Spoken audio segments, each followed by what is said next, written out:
And we should be live. Alright, so when last we left off, I had just done Journey into Nyx, and it occurred to me that I had put on the blue strive card, Polymorphous Rush, and I did not double check to make sure any of the other strive cards might be worth considering because of Venerated Rot Priest.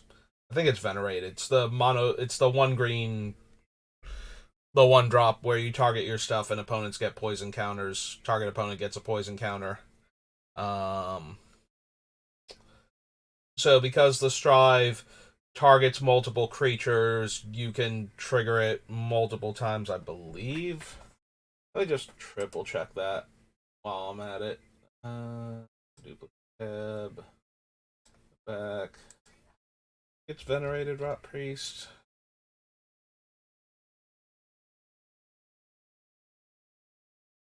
Sure. Yeah, this one. You control becomes the target of a spell. Target opponent gets a poison counter. So, if I target multiple creatures with one spell, each time I target a different creature, we should be able to give out another poison counter from the Rot Priest. It should make a separate trigger.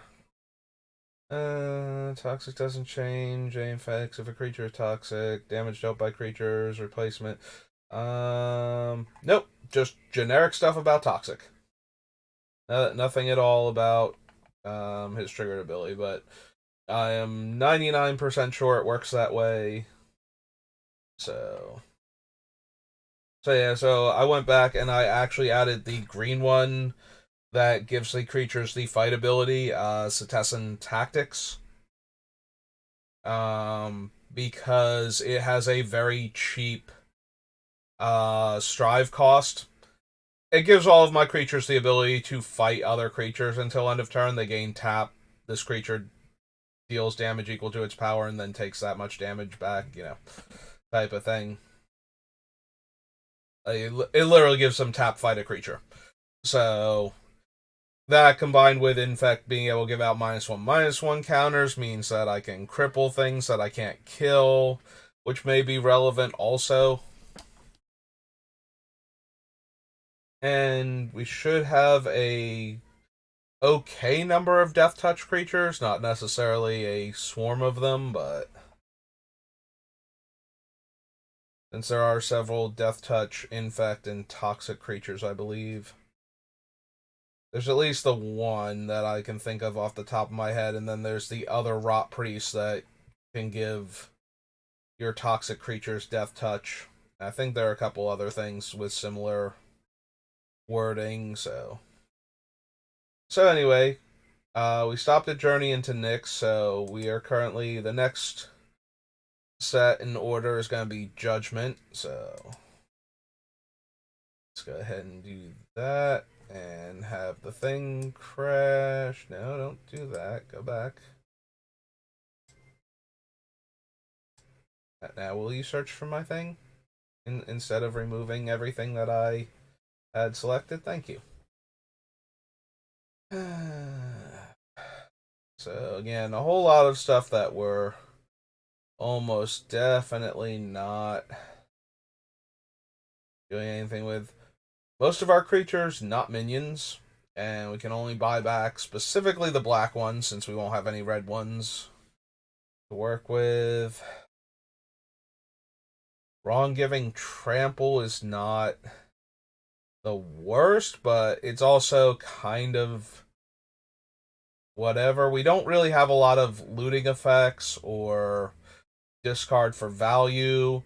Brawn being a 3/3 for 4 with trample that the opponents don't want to put in my graveyard means that it's not helping us win the way we're trying to win, so they can just kind of ignore it.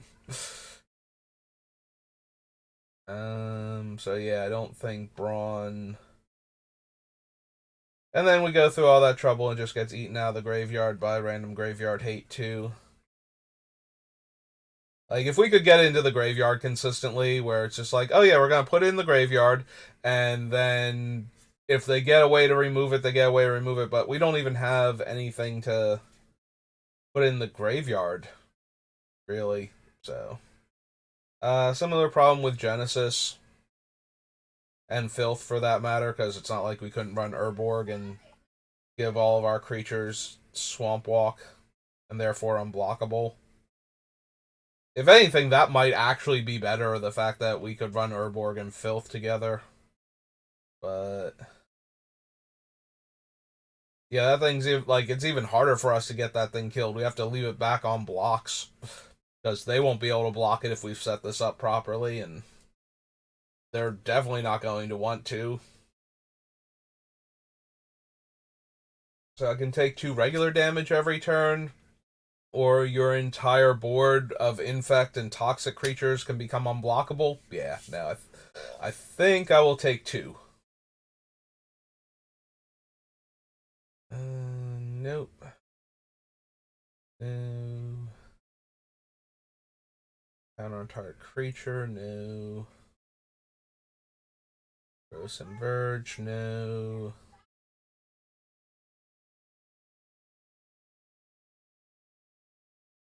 Nation, Laquatus' Disdain, Living Wish, Lost in Thought.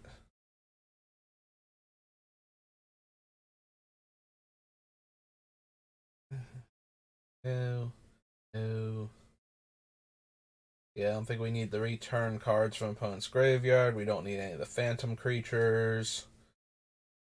A player exiles the top 4 cards. If 2 of those cards have the same name, repeat the process. Yeah, it's not doing anything. If an opponent casts a blue spell this turn, eh.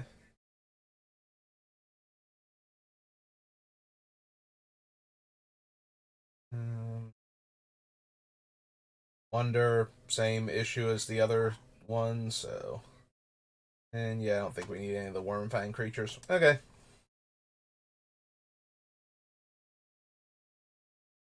Yeah, the only benefit for the Wormfang creatures is we would get to exile like 2 of our things, and then have the Wormfang creature die and get both of them back, but it's also the old wording, so we do run the risk of we eat our things, and opponent kills the Wormfang creature in response, and then we don't ever get them back, so. Alright, on to Jumpstart. Let's see if we can find anything unique.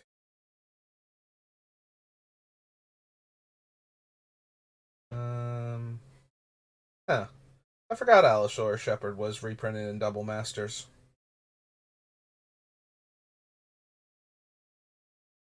Um,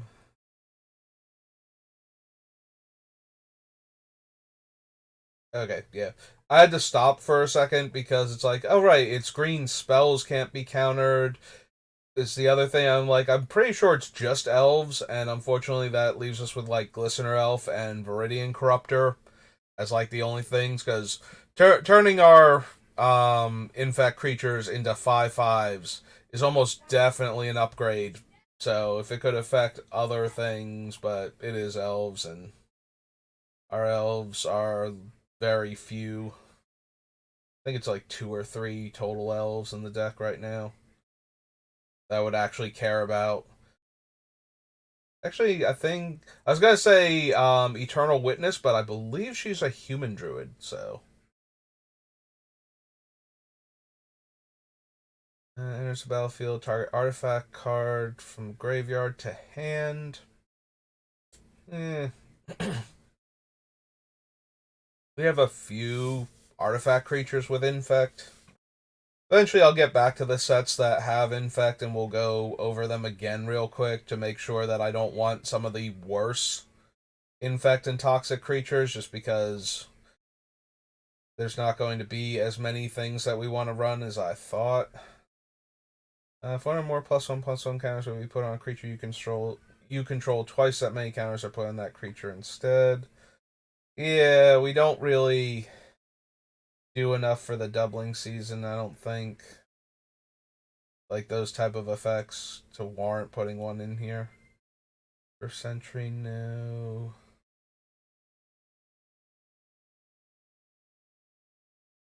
Yeah, I'm looking for the ones that only have like a couple of entries because those are way more likely to be like over here where the expansion symbols are, because most of these things have not gotten reprinted yet outside of like one, maybe two other supplemental sets. So the treasure token and other pirates, yeah, that's not really anything.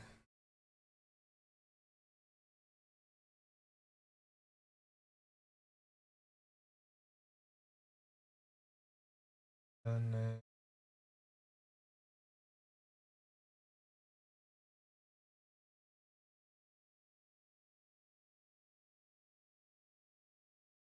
it also helps if the thing that they got reprinted in is so old I know it was before then, because then it can't possibly be a unique card.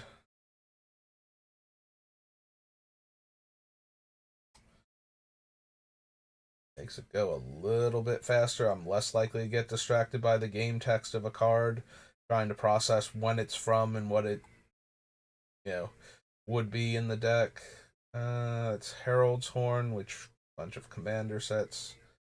Can't run Inyaz. Inyaz. Not quite sure, but the white hybrid kind of locks that one out. Kells. Whenever you sacrifice a creature, you may pay hybrid. If you do, draw a card. Sacrifice a creature, she gains indestructible. Nope.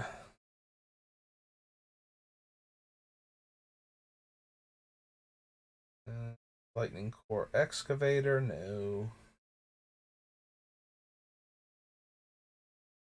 Familiar, no that.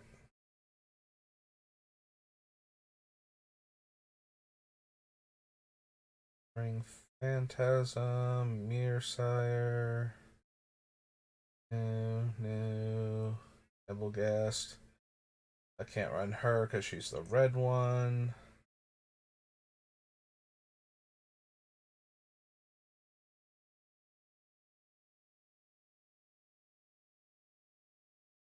You would draw a card while your library is empty. Yeah, this isn't going to be anything that we need.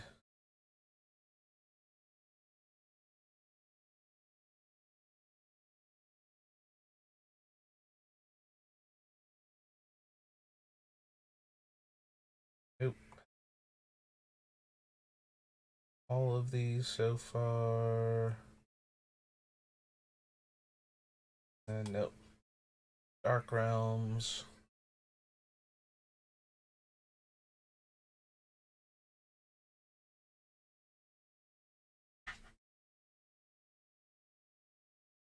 One second.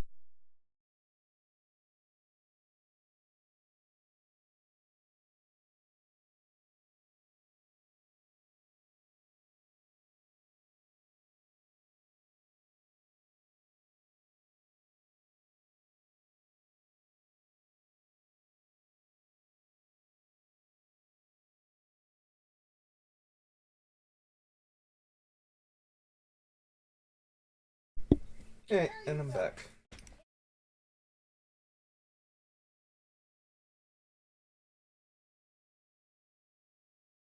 Yeah. Shadowmoor, Scholar of the Lost Trove is instant sorcery or artifact. It's a 7-drop, so probably not. Really need a large flop. Ooh, excuse me, with flashback for one of my cards on it.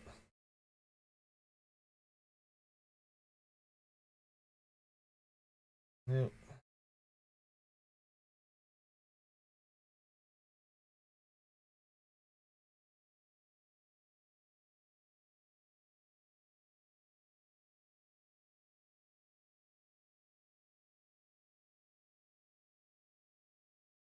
Still no. Don't think we need any of the thriving lands. Tiny Bones.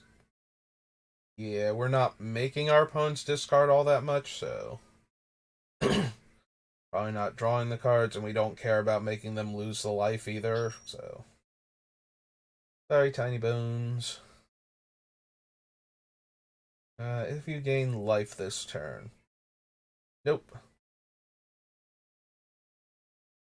Maybe if we were in white and we had access to Skrelv's Hive or something similar, I might be more interested in the Witch. Even then, probably not. I don't think there are enough other infect lifelink type creatures in white or life gain triggers effects in white. Like, I know there are white life gain like Phyrexian creatures, but I don't think there are enough that actually have infect or toxic on them. That's the issue. Whenever you draw your second card each turn, make a Drake. Whenever you draw your fifth card, yeah.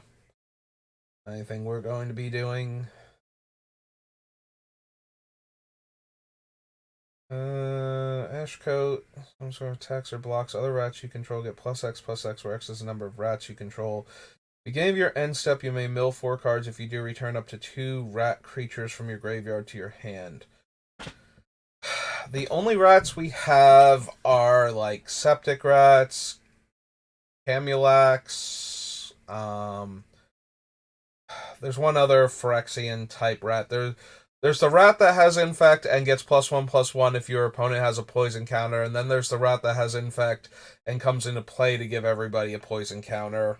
And then there's the legendary toxic rat that gives all of your rats extra toxic and lets you look for a rat when it comes into play. So it would give Ashcoat toxic, but I don't think we'd have enough rats in play, and the +X/+X really only matters on the top or on the infect ones, not the toxic ones. So, yeah, and he doesn't actually give evasion either. I think we just pass on Ashcoat. It's another +1/+1 counters matters creature.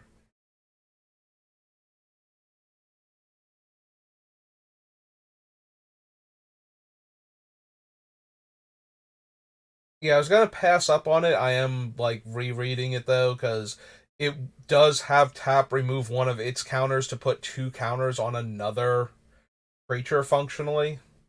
Is how it's worded, thanks to its own abilities. That's still probably not good enough. Like it's not anything I super need. I think I'd rather just have more toxic and infect creatures at that point. Yeah, this thing's recent enough. It should just be the cards that have only this expansion symbol. Uh, 2 counters, remove a counter, deals 1 damage to each other creature and each player. Nope. Nope, that'll kill a lot of my stuff. Uh, deals 1 damage to each opponent, you gain life. No. Destroy target creature, planeswalker, return target zombie creature card from your graveyard to the battlefield tapped.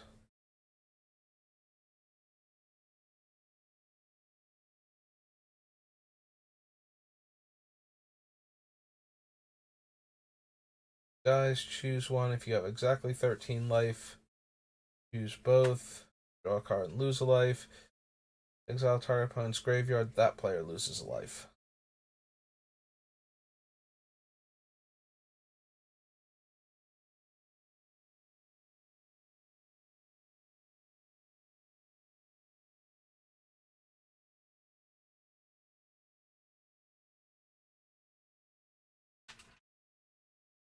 Hang on a second. I hear my bird getting into trouble.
My mic's back on. Okay.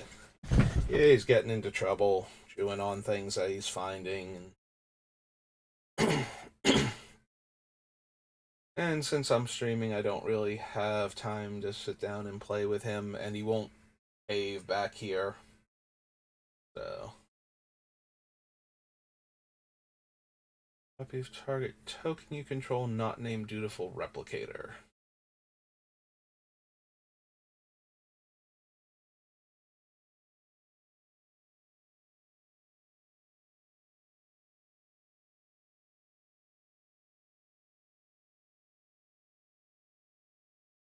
Ooh, excuse me.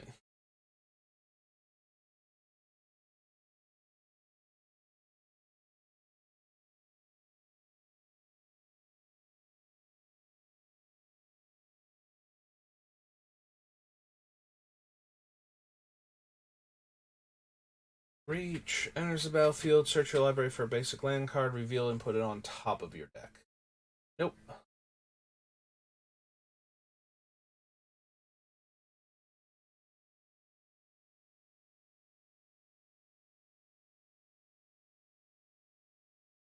Enchant creature, planeswalker, enters the battlefield, tap enchant permanent, investigate. Enchant permanent doesn't untap. Its activated abilities can't be activated.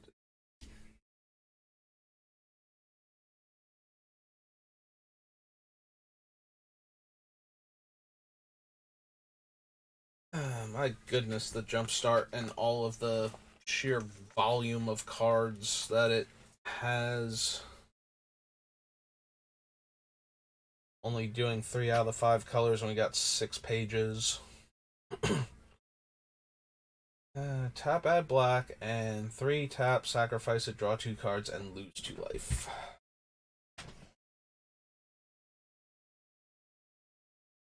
Choose a creature type. Creatures you control of the chosen type get +1/+1. Eh. Like, we could choose Phyrexian and it would hit most of our stuff, but still not amazing at 4 mana.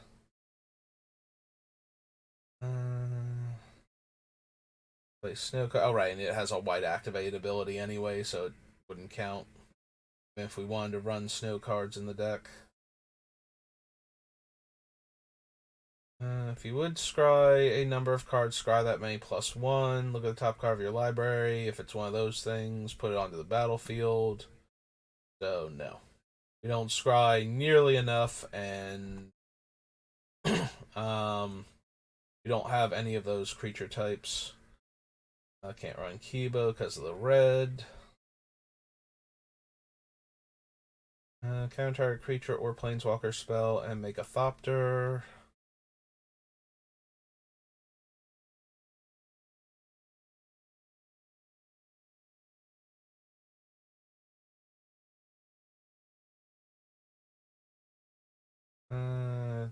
Enters the battlefield, draw and discard, exile it from your graveyard, draw and discard. Nope. Becomes a werewolf, put 2/1/1 counters on it, and draw a card, activate only once.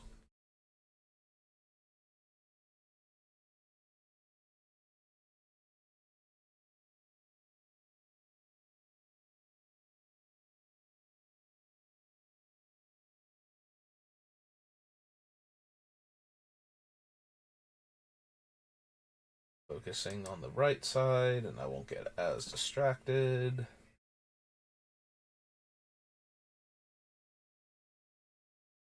Nothing from this set has been reprinted. Deals X damage to target creature or planeswalker an opponent controls, where X is the number of creature cards in my graveyard. A 6-drop. Nope.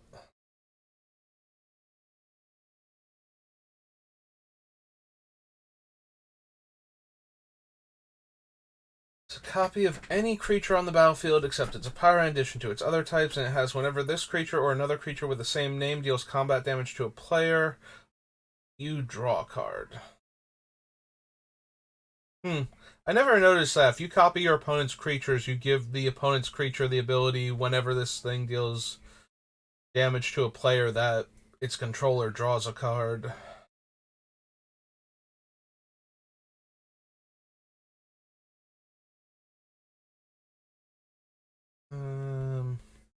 We have a couple other um like copy effect shapeshifters, but they're all either cheaper than this or I think better overall. The other one can become an XX by paying X mana, meaning that if you copy an infect creature, you can make it huge and deal a ton of infect damage. Um, and then there's the progenitor mimic that just keeps making copies of it every turn that it lives. So think we don't need pirated copy then. Enters the battlefield tapped. Enters the battlefield, top four cards of your library. Reveal a land. Put that card on top of the library and the rest on the bottom, and taps to add colorless. Hmm.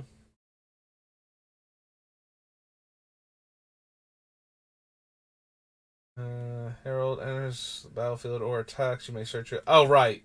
It's the super tiny primeval titan, and it can only get basics. Oh well.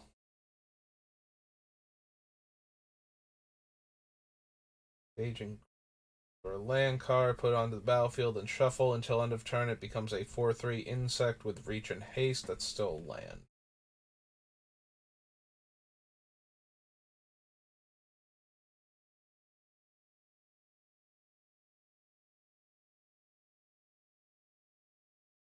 Blind Death Touch Lifelink. Whenever you gain life, it gains indestructible, and then it has a white black hybrid, right? Found it eventually. Cast a creature spell with mana value 5 or greater. Enters the battlefield with counters based on how much more than 4 its casting cost was. 3 or more counters on it have haste, and tap add green. Yeah, most of our guys are way too small for that, so.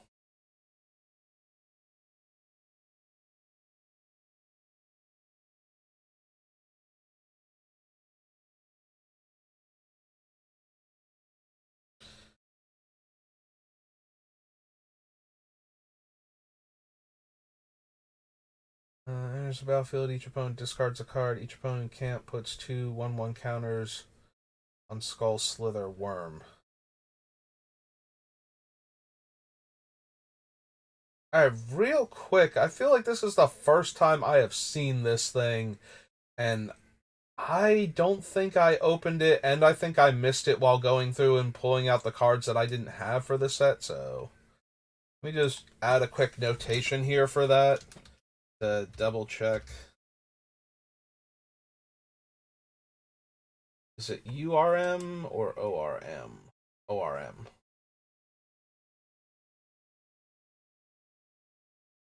Yeah, let me just put that there so I remember to check and see if I have this thing. Because I think I missed it while going through the set looking for the new cards from it that I didn't have. So I need to double check on that one. Unless its controller pays 4 or draw 2 cards.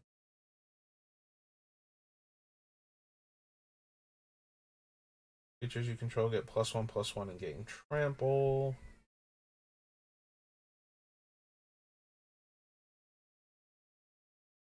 It's possible I have it and just completely forgot about it, but like every other one that we've encountered so far, I do know that I have it and like where it, like if I got it from the box that I opened or if I had to order it. So the Skull Slither Worm is throwing me though. I genuinely do not remember having that card or seeing that card before, so to double check. Yeah, we don't need the makes 2 zombies.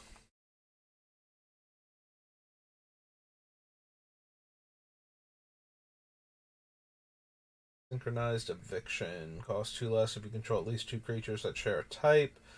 Target non-land. Yes, Narget. Target and non-land portmanteau together. Permanent into its owner's library, second from the top.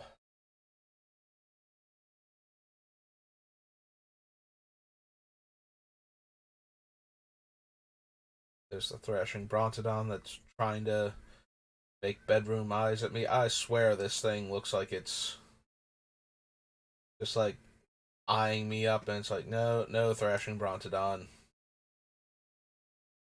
You're not my type.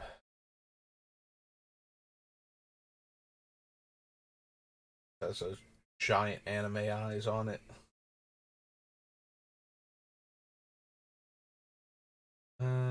Power equal greatest mana value among creatures I control. Just not helping me much. Addition.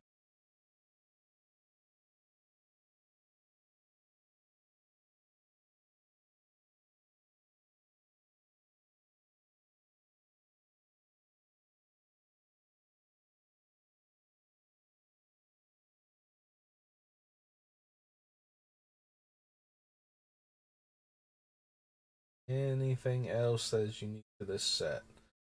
You may play lands and cast insect spells from your graveyard. Whenever another insect you control dies, put on the bottom of its owner's library, then mill 2 cards. Target insect gets +1/+0 and gains Death Touch until end of turn.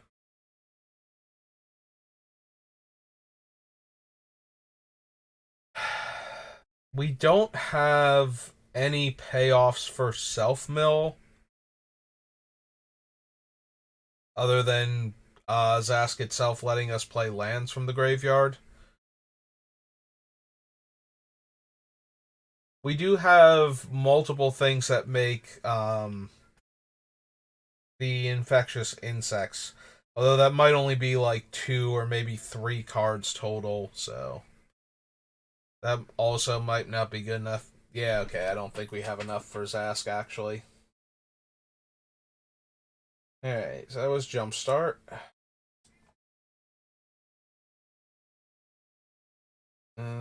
Kaladesh.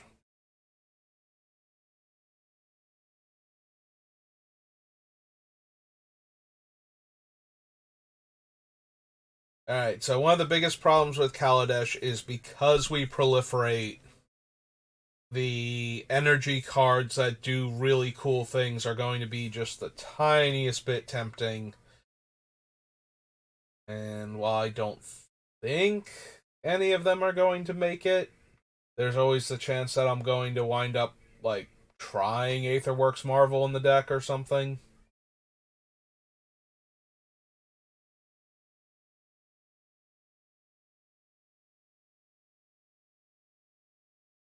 How many energy is it? 2, 3, 4. It's 6 energy. I get energy whenever a permanent I control is put into the graveyard. Top 6 cards of your library may cast a spell from among them without paying its mana cost. We don't have a ton of really expensive cards, but every time we get to 6 energy, we can tap this thing to get another spell out of the top 6 cards of our deck.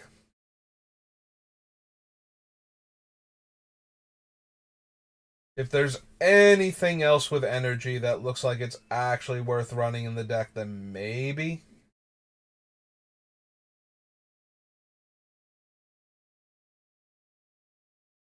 2+2 and hexproof.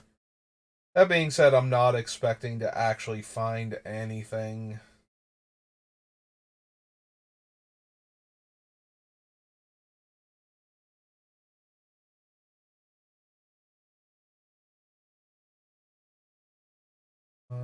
Destroy fire effect and no, no, no, no. The Demon of Dark Schemes, because it affects all creatures, and I don't want my stuff randomly dying.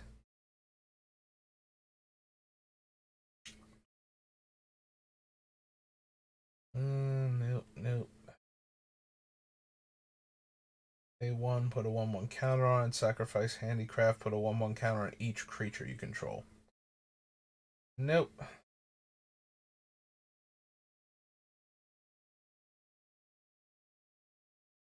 Power deals 3 damage to any target. Probably not then. Electrostatic Pummeler would be hilarious with one of the, well, with Endoskeleton, because that's the only one. It's going to be a 6/6 infect the first time we activate it. But yeah, no.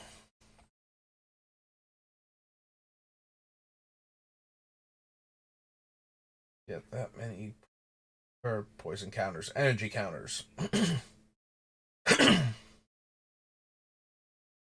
Draw 3 cards.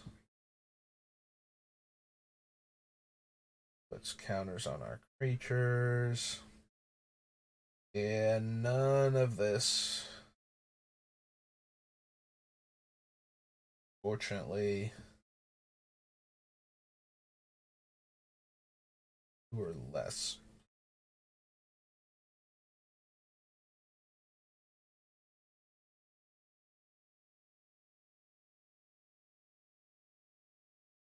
Nope. No.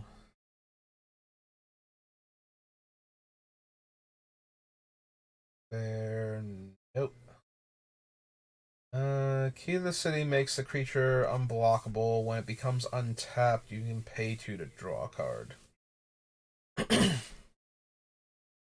Hmm. I think I'd rather just have the other unblockable effects. Like, it's not terrible, but also not amazing.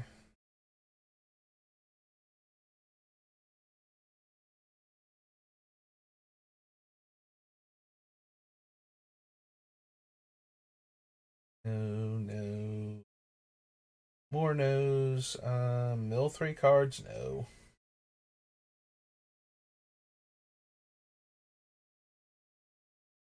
Nope.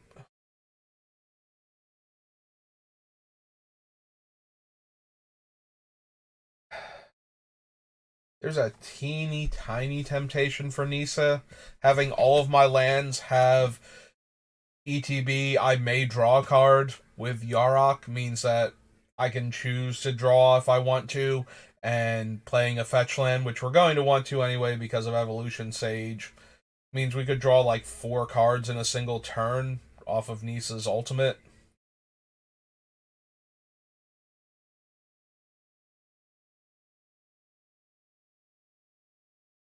Still probably not, but it's a little bit tempting.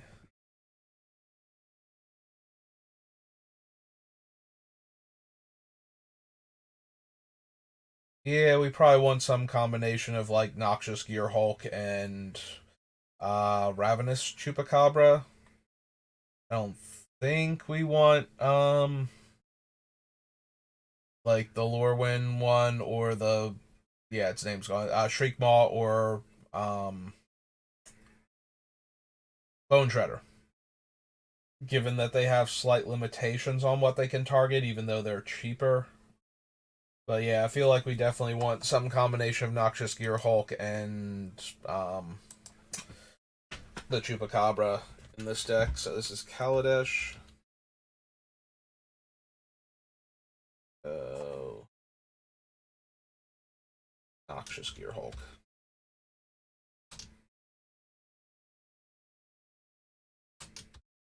4 black, and it's a construct.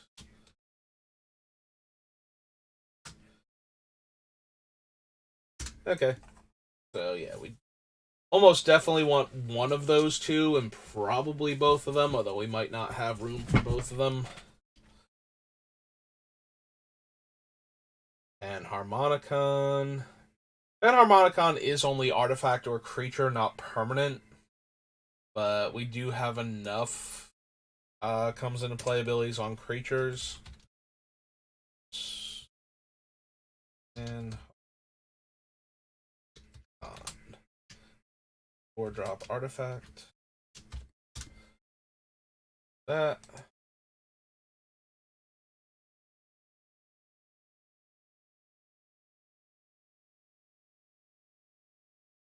First spell each turn. Top card.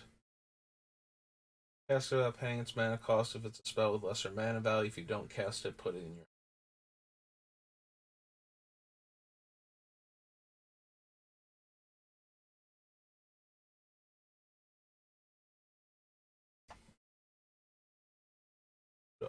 These.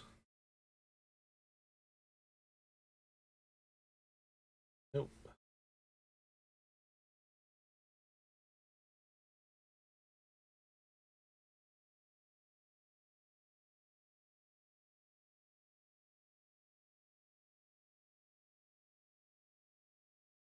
Right. I don't think we need Torrential Gear Hulk.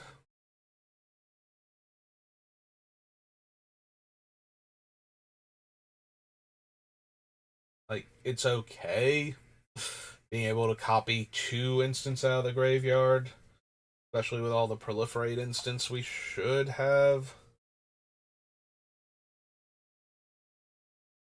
But I think it's 6 mana. Need it. Same thing goes for Verdurous Gear Hulk. Like, we could put a lot of counters on our toxic creatures, but or infect creatures. Technically the toxic ones too, but that's always worse. We have the option, so yeah. I don't see any other energy cards that we super want for Aetherworks Marvel. So Remastered, Call Time.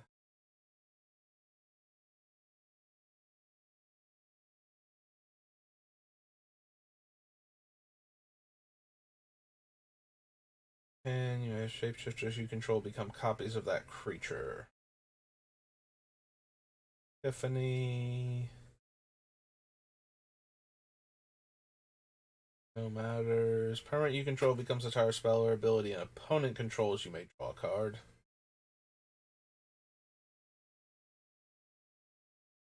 Old Gods. There's a tiny bit of temptation for binding. It comes into play. We get to destroy 2 target non-land permanent. Oh no, wait. It wouldn't work that way. It's not when it comes into play. It comes into play, it gets its counter, and that triggers it to destroy a non-land permanent. So we only get 1 non-land permanent.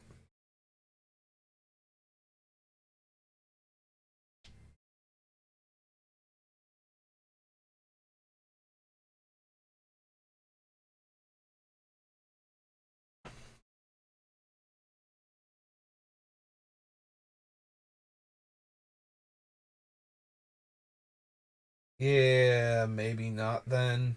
The temptation was that giving all of our creatures Death Touch would combine well with Finn, who's going to be in this set, so we'd actually be able to poison opponents much faster that way.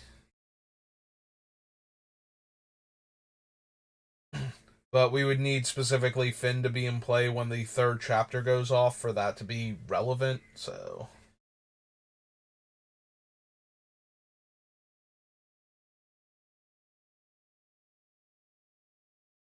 Nope.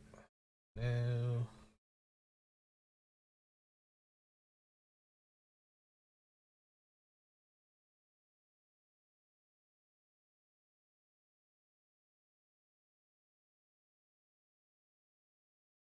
Isaka's Chariot.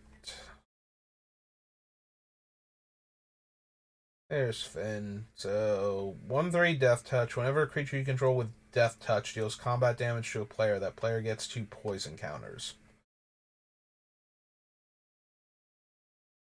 So, Call Time.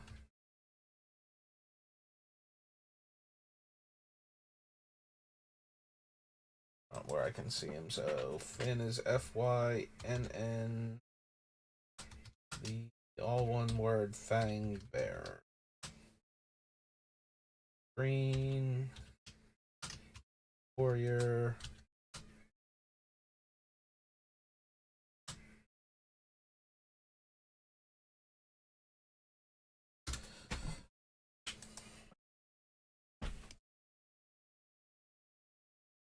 Yeah, so Finn would trigger. Like, if we had. So, ideally, what we would do is have the creature have Toxic and Death Touch and Infect all at once. So, they would get counters equal to its poison or equal to its power, plus its toxic value, plus 2 more for the Finn if we could stack everything.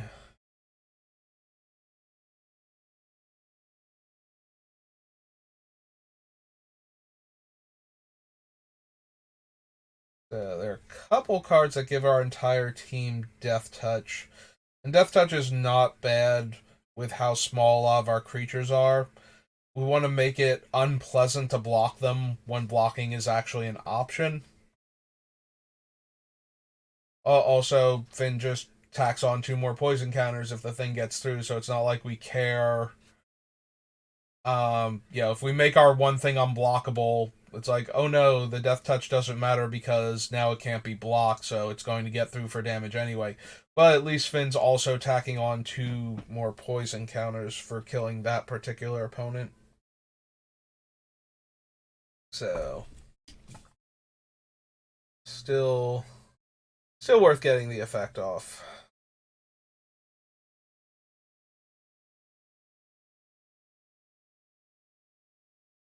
And no, Knights the Elves, no to his actual card.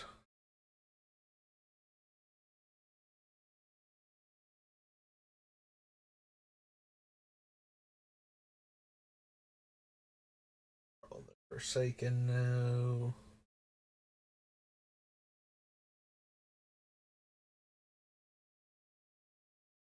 Yeah, most of our stuff is in snow, so like even if we wanted to put snow lands in or anything, it still wouldn't be good enough for Yorn or Coldring, so any more legendary creatures, call he gets +4/+2 in vigilance. Top six cards reveal legend. Homa.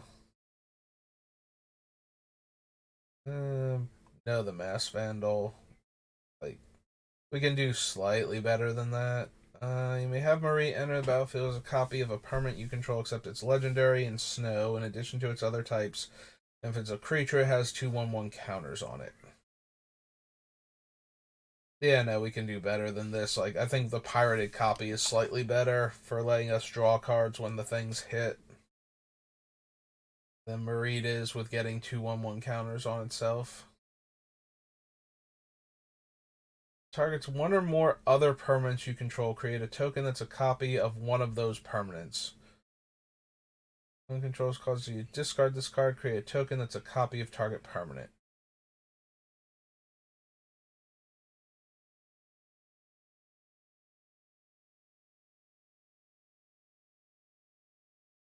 Hmm.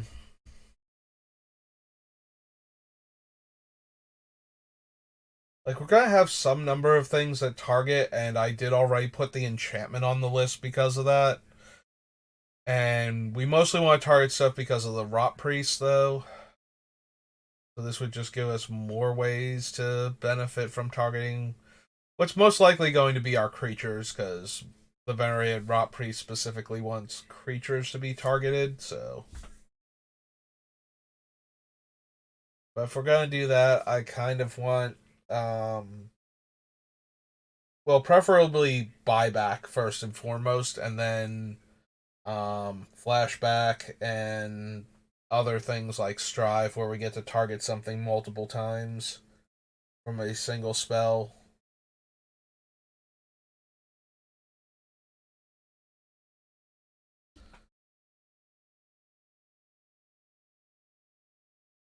So yeah, maybe I should still put him on the list just in case we wind up with enough effects.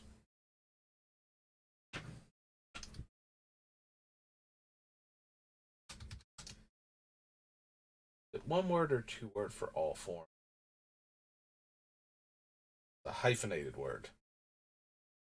Tricked me good, Orvar. Being a blue shapeshifter.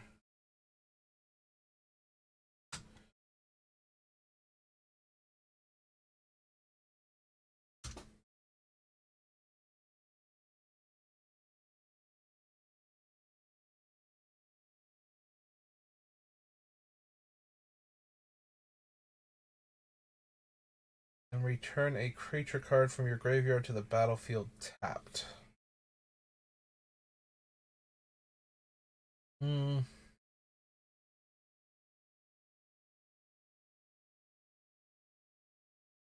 That'll target artifact or creature and give your opponent a bird. Don't think so.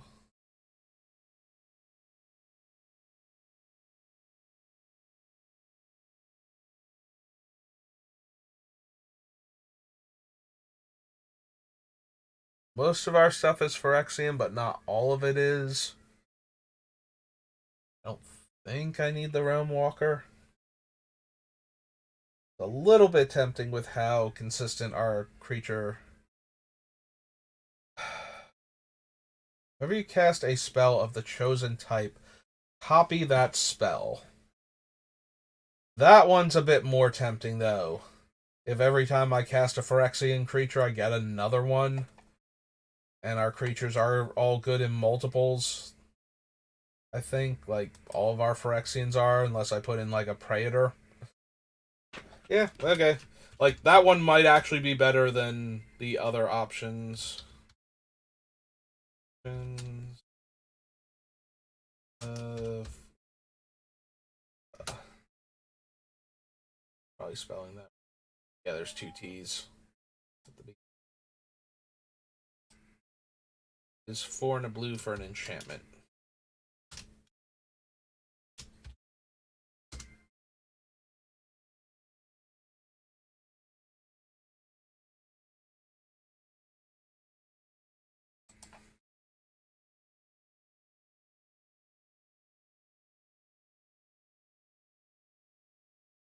The various runes.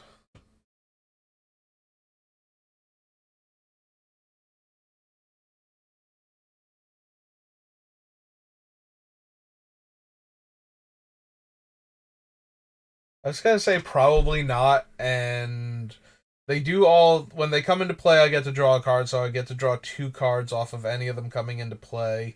And then I'm seeing the crown, and it's like that would be hilarious because you would get it into play. It would trigger twice. It would get you two runes, and you get to draw four cards for casting this thing. But then I have to dedicate four deck slots to it, and it's the four deck slot thing that is killing it for me. Like if I could have the three runes outside the game and just put any two of them onto the crown, and that would work. I'd be very interested in pulling that one off, but as it stands, not so much.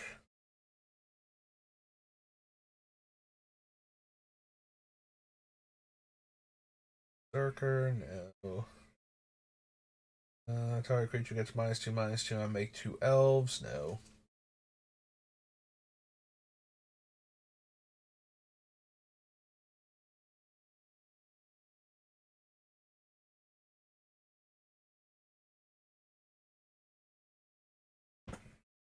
Okay, grid. D2 blue shapeshifter with changeling. Number of shapeshifters become 4/4s.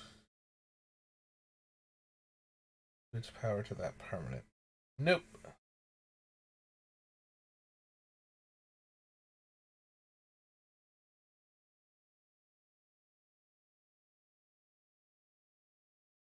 Don't think we need the Ringheart Crest.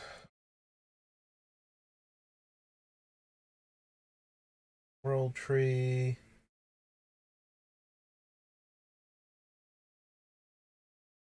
Elves I control. No.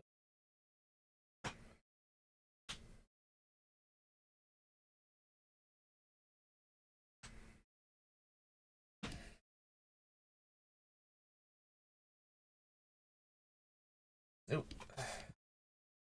No. No.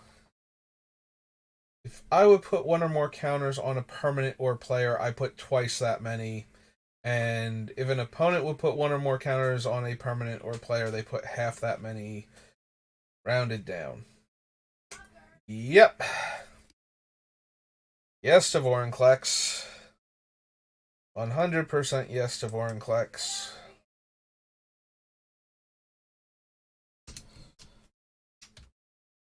Vorinclex. Monstrous Raider. green. Vorinclex is 4 green, green. Phyrexian Praetor.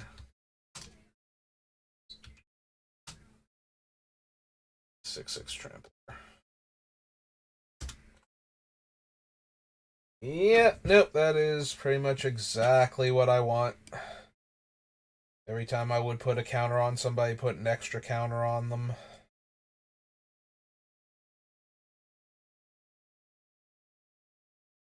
The only teeny tiny downside to Vorinclex is the one creature that puts a counter on everyone. Since I am putting the counters, I would give myself twice as many also, so I have to be really careful about that and blink effects. Since Vorinclex just puts double the counters on instead of putting the one on and then having a separate ability that would put the second one on.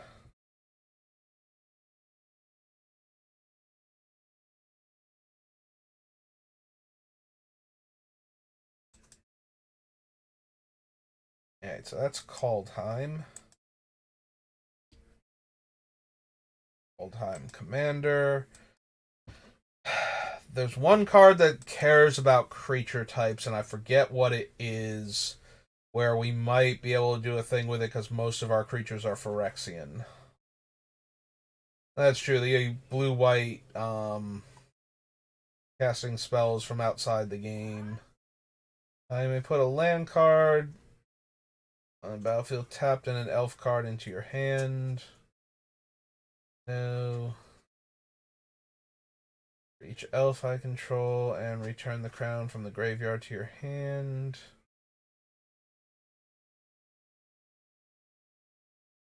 Attacking elves have death touch. Each opponent loses 1 life and you gain 1 life, so no. There's like one card that cares about creature types with the implication that you're going to choose elves instead of just straight up.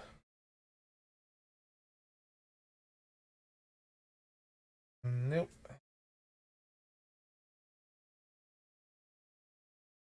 I think it's in black, but I can't remember.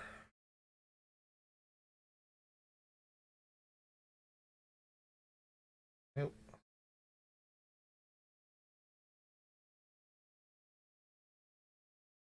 Sacrifice, Risk. That player sacrifices a non-elf creature. Spells you cast from anywhere other than your hand cost 2 less to cast. Has Foretell.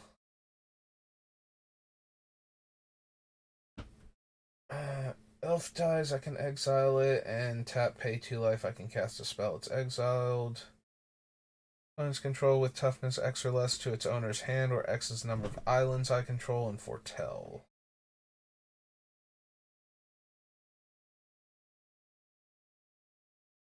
Player with fewer cards in their hand than the player with the most cards in their hand draws cards equal to the difference.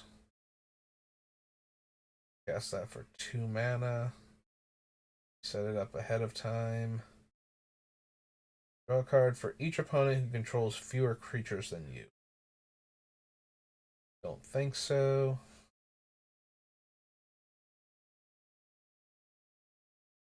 Green elf warrior creature token. Whenever an elf enters a battlefield under your control, gain life equal to its toughness and wood elves.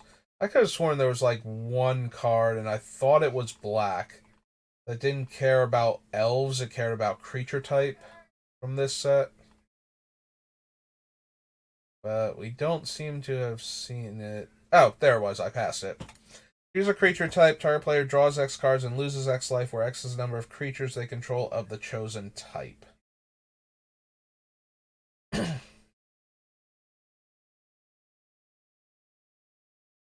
Yeah, I think I'd rather have like a blue card draw spell that lets me draw a bunch of cards as opposed to a black spell where I need to have put a large number of creatures into play because I need like 3+ Phyrexians in play before I want to cast that thing. And I don't want to have a dead card in my hand when I've just gotten my board wiped because I was trying to set this thing up. So, alright, so that was Call Time. Going to Kamigawa Neon Dynasty.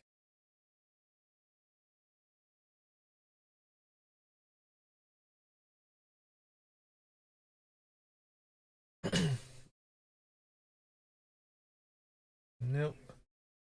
Equipment or vehicle, no. No. Arm guard, no.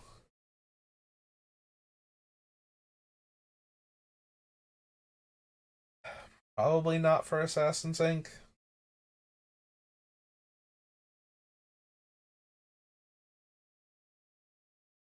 Memories, speakable. Becomes a 5/5 and has menace, and is a black demon in addition to its other colors and types. Costs 4 to equip.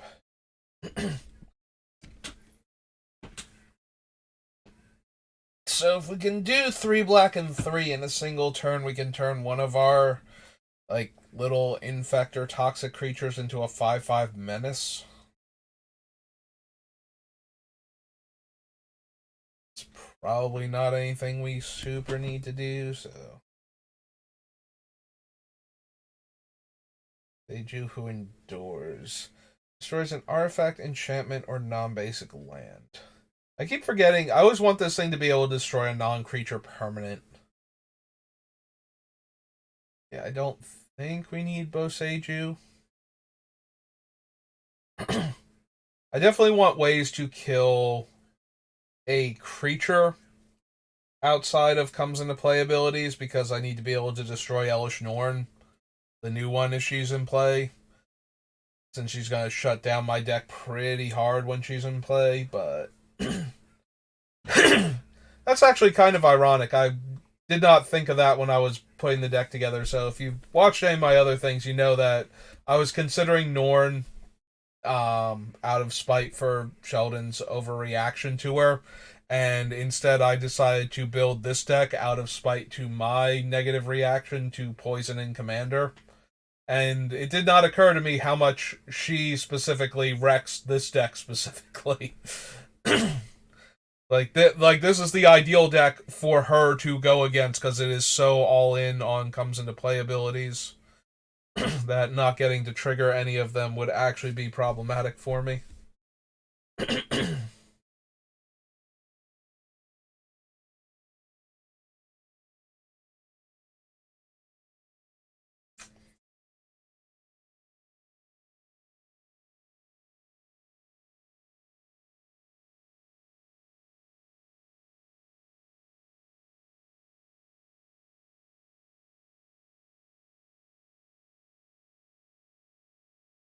That one.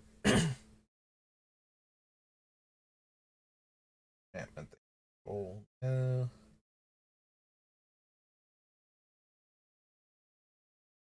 Cast the exile card without paying its mana cost if it's an instant with mana value 2 or less if you don't put that card into your hand.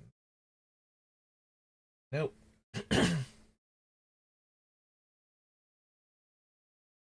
Like an artifact or creature draw a card. No.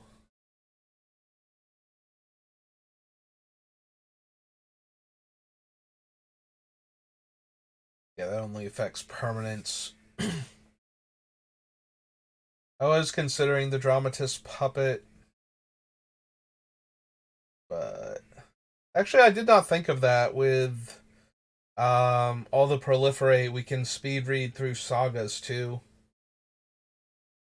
That was not something that was really on my radar. I think we passed through most of the saga heavy um sets though.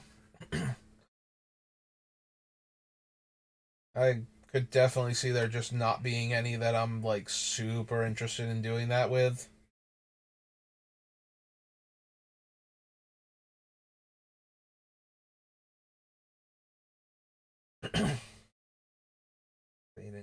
Antiquity, favor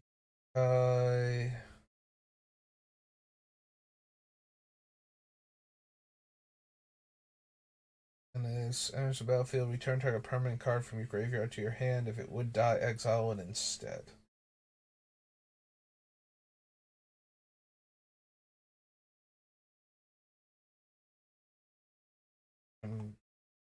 I mean, we could run the Goshen ties, but I don't think we're going to any more than we would run any of the other things like them.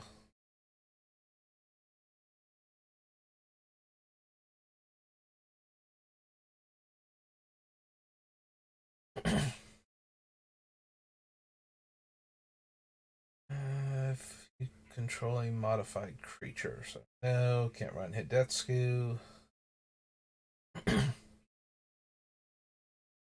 There's a battlefield tap target creature. Crew 1. Yeah, no. Gold Invoke Despair. Wonder why Invoke Despair specifically is using its alternate artwork one. I don't think that's the promo art either. Yeah, it's not, so why... Yeah, there's the promo artwork. I wonder why it's set to that one and not, like, this one. Invoke Despair, back to this thing.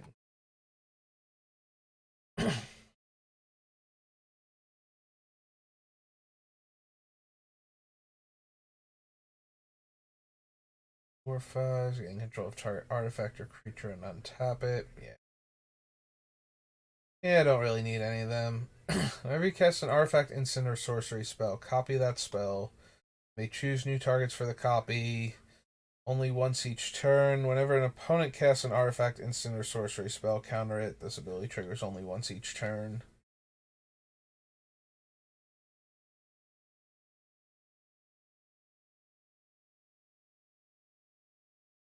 But yeah, I don't think I need Jingataxis for anything. Like, we don't have a ton of artifacts that are on theme for this. We only have a couple of artifact creatures like Corpse Cur, and I'm blanking on any of the other ones right now. Core Tapper. I don't think we have Vector Asp in here, and I don't think we have like the one insect that also has infect.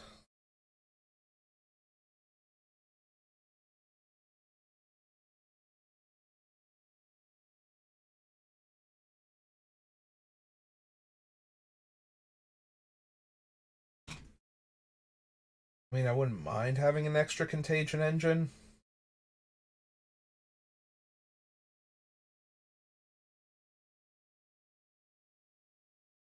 A graveyard onto the battlefield on your control, lose 2 life. Yeah, still probably not.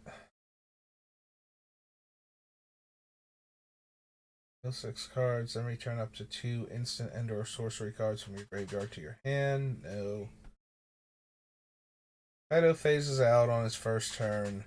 Draw a card, then discard a card unless I attacked. Make a 1/1 unblockable. And whenever you cast, whenever a creature, sorry, not cast, whenever a creature you control deals combat damage to a player, search your library for a blue or black creature card and put it onto the battlefield, then shuffle.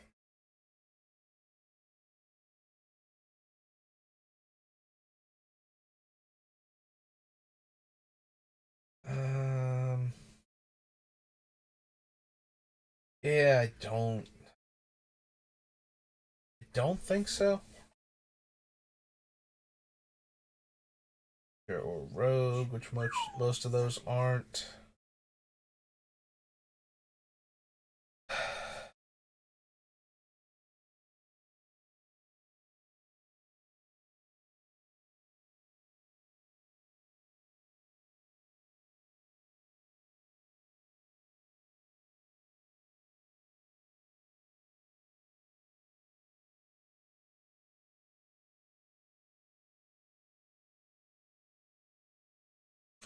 I wonder with Code Tosei if you get her trigger twice, if you're allowed to cast one of each of the, like, if all the spells are clustered together in theory from each one of them. Like, the way she's worded, you can only play one of the spells that you exiled with her for as long as you control her, but I don't know if it's per trigger or if it's just one card she's exiled until she leaves the battlefield and comes back and becomes a new instance of herself.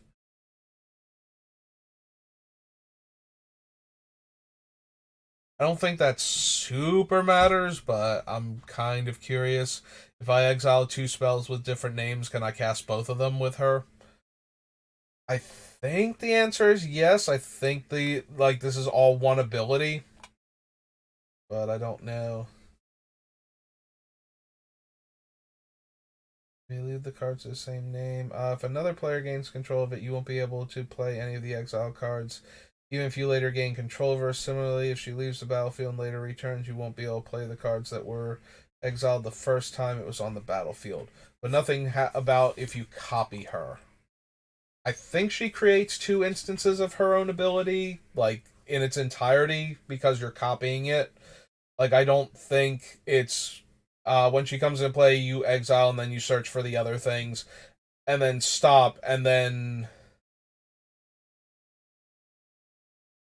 like I think it's all one ability. Like, she gives you the permission to cast the spell as part of the resolution of the comes into play ability.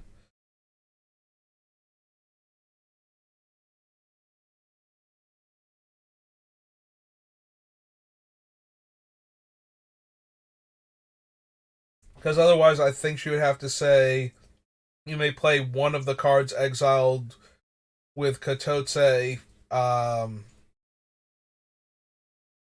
and all the rest of it. So that way, if she did manage to grab multiple cards of different names or have like multiple triggers of her own ability, this would stop her from being able to do that with that wording, like very easily, just by adding like one or two more words to her already pretty long text box.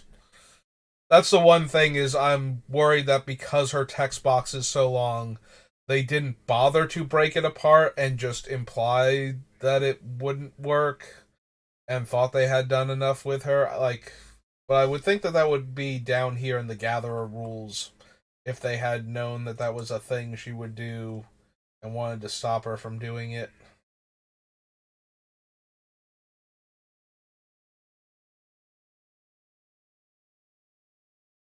Minus one, gain two life, and then transform it.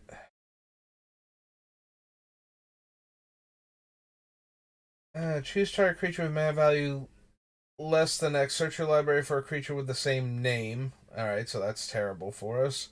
This phases out up to X target creatures. And March deals X damage, and I gain X life. Okay. Think. Oh, excuse me. I don't think we want any of those.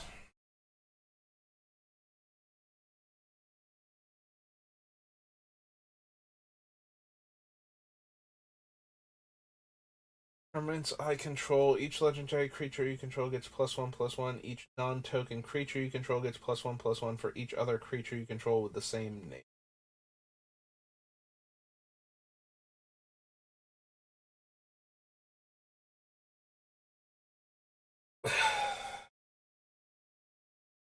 Yeah, I don't think we need that. We have a couple of effects that I want to use to copy things, but and it would be hilarious with Vorinclex if I could start cloning him.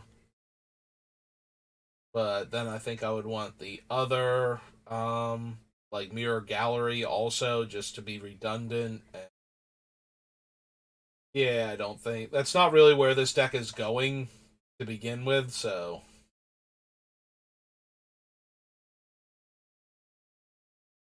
Reckoner Raid. We care about Otawara or Takamune for that matter. Like, I'm way more likely to run Boseiju than either of those two, and I've already passed over Boseiju, so.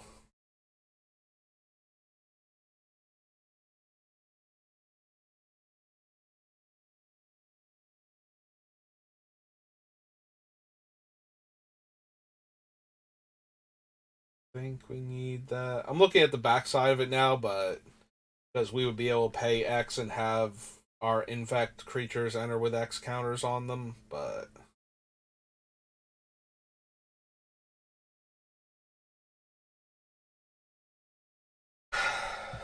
Do I want Roaring Earth?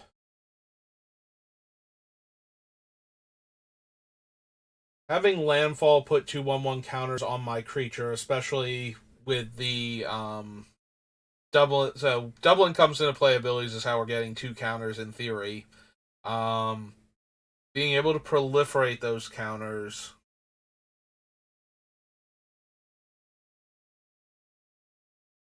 The channel aspect of it basically does nothing in our deck. Like, I'm almost never going to want to make it a creature just because it can't put the counters on, like, one of my existing things, so. Alright, so this is Kamigawa. This is Neon Dynasty, though. I don't think I. Yeah, I didn't bother preceding it with Kamigawa, so Roaring Earth. Green for an enchantment. Yeah, so it's basically only ever going to be the first portion of its game text.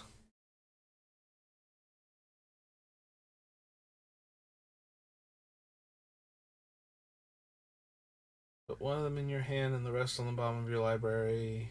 Each creature card in your hand has ninjutsu, blue, black, and 2.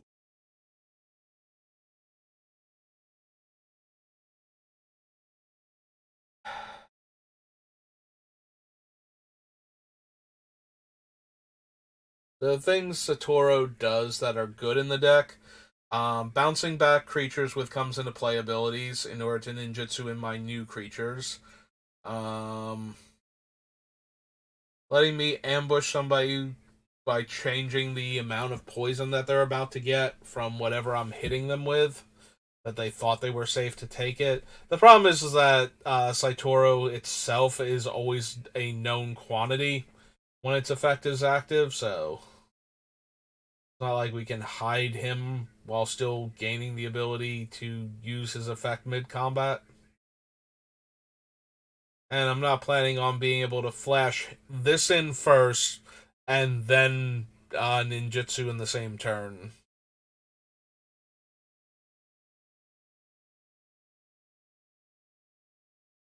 Yeah, I don't think so.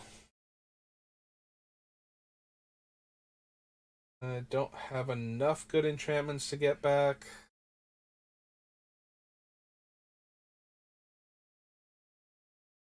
Two green and XX. Discard Shigeki. Return X target non-legendary cards from your graveyard to your hand.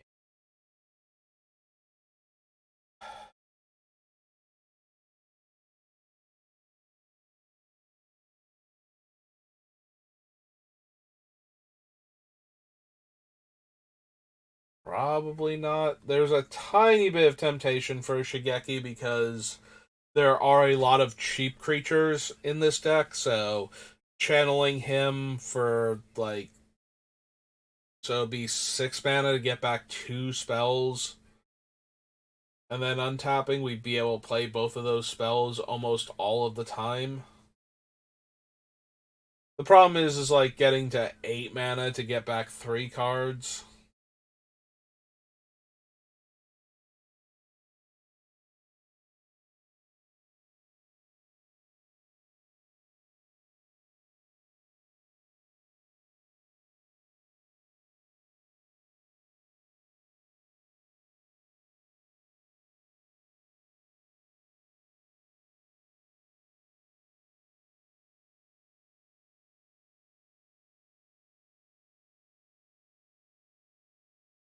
Vehicles, which we won't have that many of. Alright, so we don't really want Takamuna. Don't really. Yeah, don't have any need for Tails. Can't run Tameshi. Alright, Tam Tams as our first. As our original corrupted Planeswalker. That's color combination fits in our deck also. Um. Tap up to one target artifact or creature doesn't untap. Exile target non-land permanent card with mana value X from the graveyard. Create a token that's a copy of that card. And -7, make her notebook.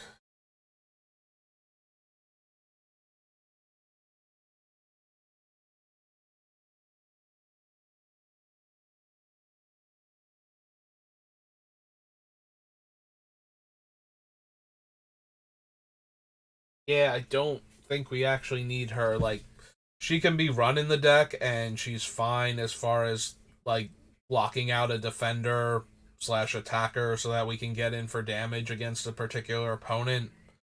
And then being able to buy back. Like I said, a lot of our stuff is cheap.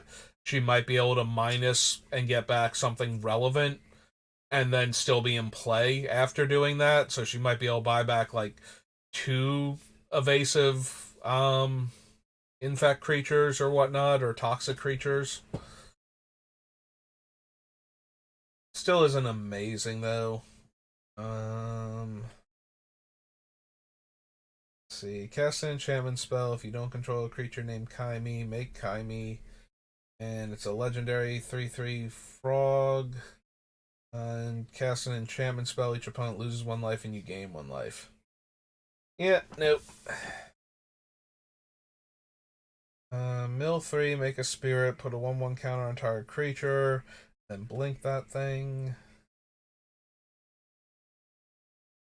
Draw 2, discard 2 unless you discard an artifact. Yeah. Yeah, I don't see Tezzeret being particularly good. Dragon Kami Reborn, no. Long Reach of Night, no. Modern Age, I don't think so. Reality Chip, no.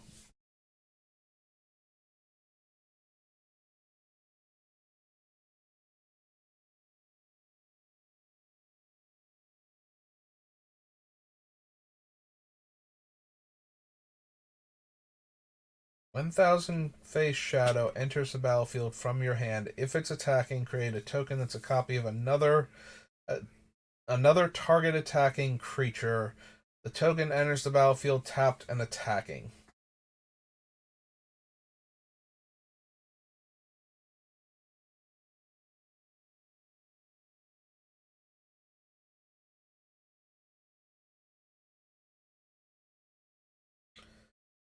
So my biggest problem with this creature is that we have to ninjutsu back one of our other poison or toxic creatures in order to put into play a poison or toxic creature. So it would need to have more, um, like a higher value, similar to the problem with um, Saitoro, but even more so because we're only getting to use it once. We do get to ambush though, which is nice. Also, since we're past the declare blocker step, um, so normally I believe how it works. Onto the battlefield from your hand, tapped and attacking.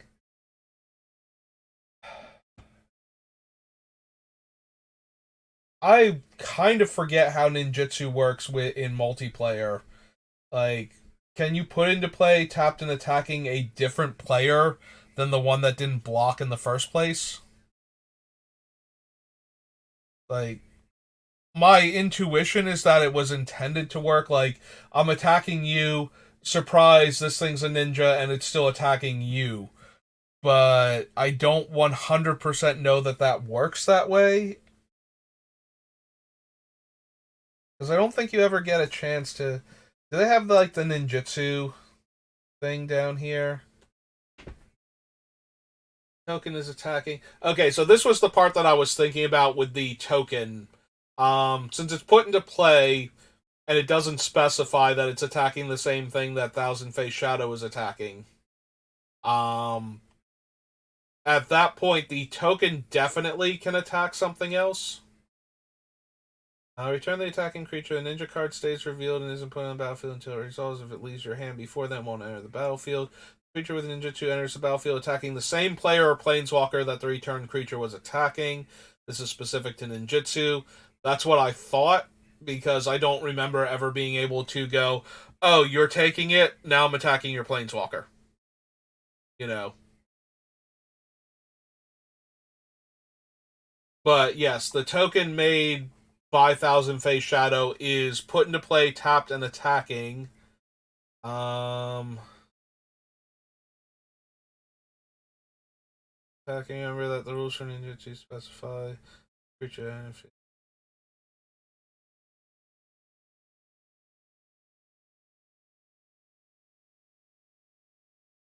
Token is attacking is never declares an attacker. So yeah, one of the cool things then would be we can put a creature into play after blockers have been declared that is now tapped and attacking one of our other opponents who might have had too many blockers for us. So the Thousand Face Shadow can actually put an unblockable infect creature into play and aim it directly at somebody else that we couldn't have ever gotten through against otherwise. I think that's a lot of hoops to jump through for what is effectively um like ping-ponging our creature out for this one. Although it is an enters the battlefield trigger.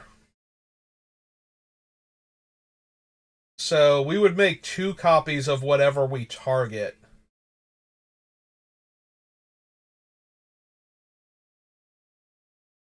And the tokens don't go away after we do this either. Hey, like, I don't know that it's going to make the deck, but I'm definitely way more interested in it than I thought I was going to be. Hyphen. Paste. Shadow. Blue. Say ninja. Human ninja. And ninja. 1/1.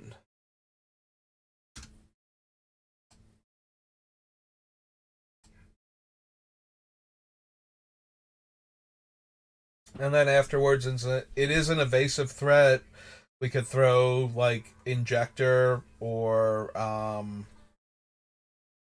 the exoskeleton onto it if we have them to get through for more damage on later turns with it.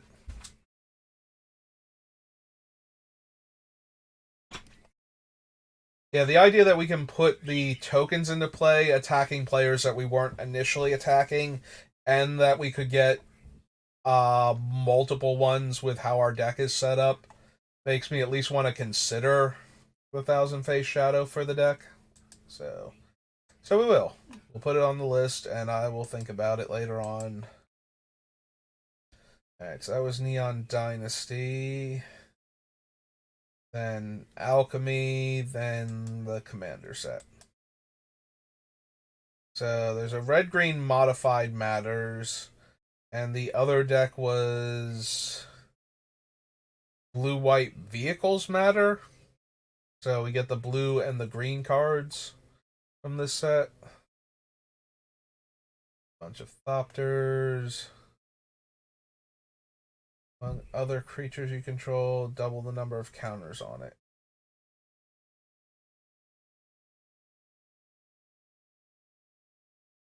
Beginning of your end step, choose one or more. Put a 1/1 counter on target creature with a counter on it. Draw a card if you control an enchanted creature.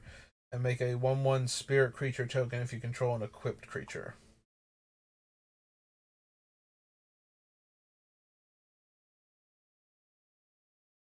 End of turn, each non-creature artifact you control becomes an artifact creature with base power and toughness 4/4. I think so.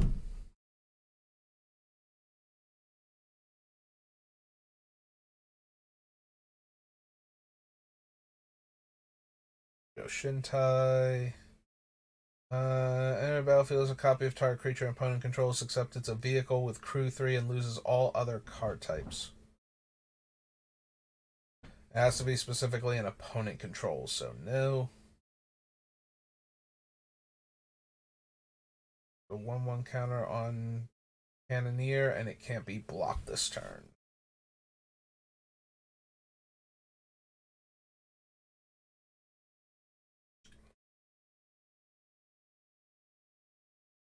Flying, if it's not a vehicle, is base power and toughness 1/1. Beginning of your upkeep, put a 1/1 counter on each of up to 3 target non-creature artifacts. Nope. I don't care about Kosai and his 3 different modifiers on him. Target permanent spell 3 times. Put on the battlefield under your control. All creature cards in all graveyards that were put there from anywhere this turn.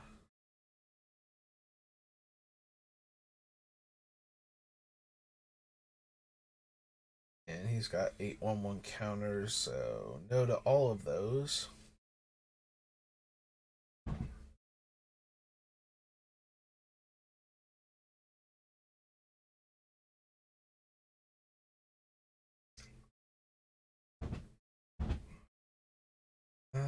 Enters the battlefield with 2/1/1 counters on it.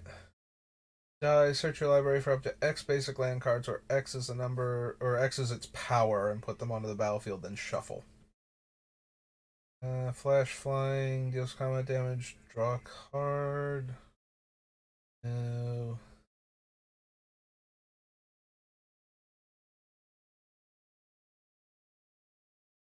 Roll one counter on each of up to X target creatures you control, or as equipment and modified creatures you control gain hexproof. Nope.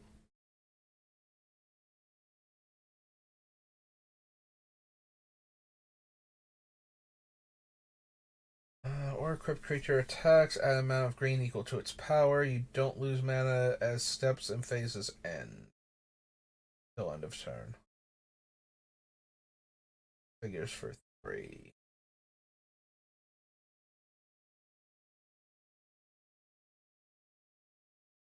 Nope.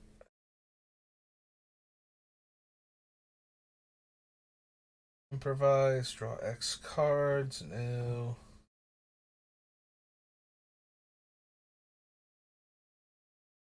Alright, so nothing in that one. Kamigawa. Nope, that's Kamigawa. We have Cons, one of my favorite sets.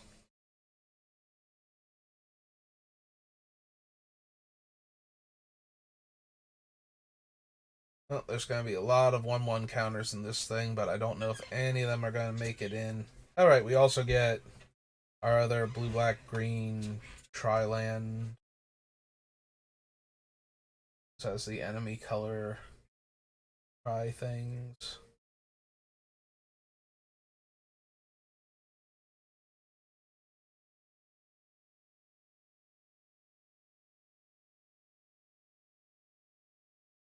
Nope. 6+6, not really. Good when you're trying to poison out one player, not so good when you're trying to poison out every player. Any non-land permanent.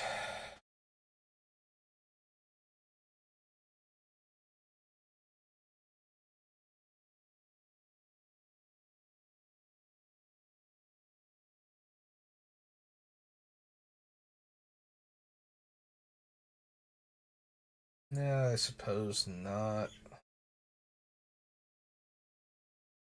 Life, no.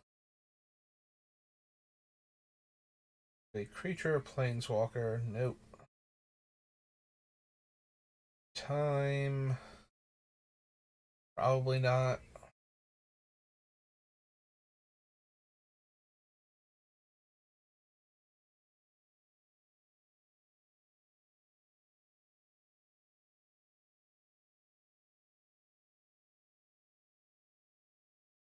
Fire Blade.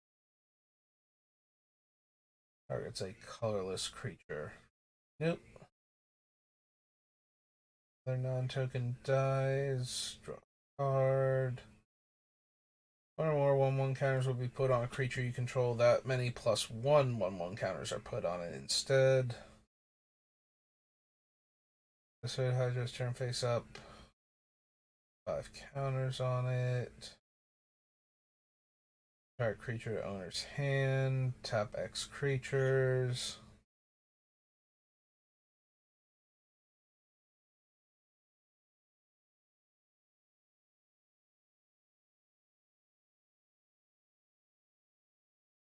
Nope. Nope. Beginning of your upkeep, you may pay black and 2. If you do return a creature card at random from your graveyard to the battlefield, it gains flying, trample, and haste. Exile that card at the beginning of your next end step. If it would leave the battlefield, exile instead of putting it anywhere else. So the creature card is at random. We do have a couple of ways to blink the creature right now in the deck, since we care about retriggering comes into play abilities anyway.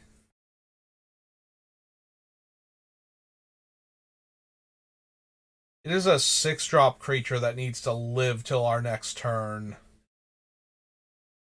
and then requires a mana investment and other cards. Because if we're just getting back, like, one of our little creatures, and it's like, okay, and it has. Wait, what was it? Oh, it does gain flying. I was gonna say, like, trample does not matter a whole lot on our creatures due to their size, but flying is a lot better.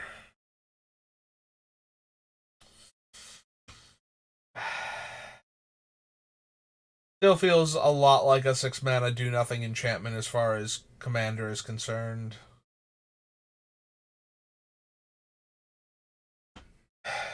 Alright. Yeah, I don't think so.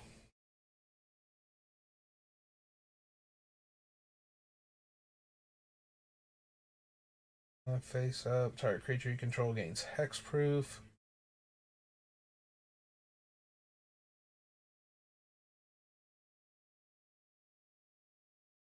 Murderous cut.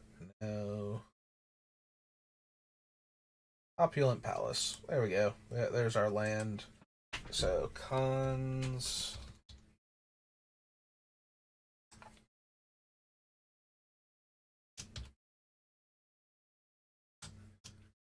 Opulent? Yeah, it is. Okay. Good old Tri-land. Can't be countered. Has prowess. And bounces it back to your hand by bouncing 3 lands. Think so. Or another creature you control is turn face up, untap it.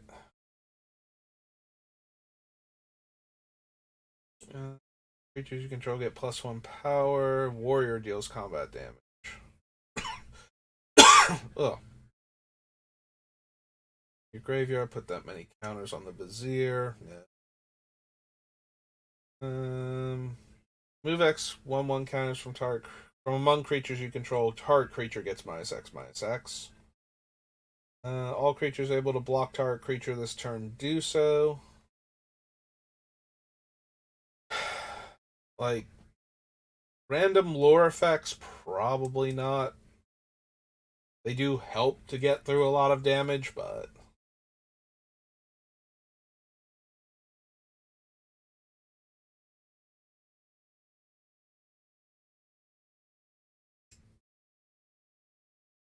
no. The top 8 cards, you may put a creature from among them onto the battlefield and the rest in your graveyard. If I have 4 or more power creature in play, I get 2 of them instead.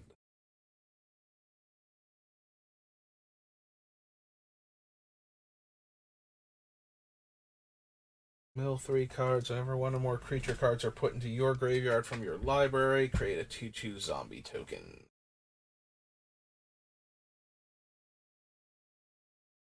If your upkeep, surveil 2.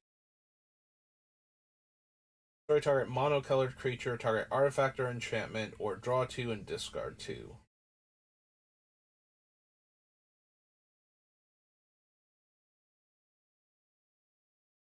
Four cards of your library, put 1 of them in your hand and the rest in your graveyard.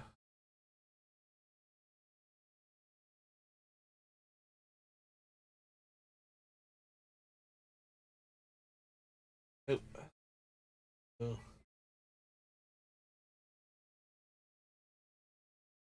Treasure Cruise either. Think we need Villainous Wealth. Much fun as it always is to cast, this is not the deck for it.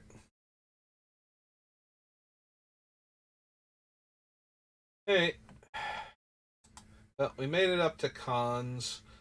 I do have time before I have to go into work, but this thing that has been bothering me for like months now, on and off, is just like absolutely draining me at this moment. So I think I want to take a little bit to recover before I have to go into work. So, and what are we up to? We're almost at 2 hours, so that's not terrible. So we're gonna call it here, though. Thanks for watching. I hope you've enjoyed looking at cards with me as we try and build this Yarok poison deck. At least we got some fun and interesting cards like um the thousand face shadow or whatever it's called. Seems like it could be really interesting with the deck.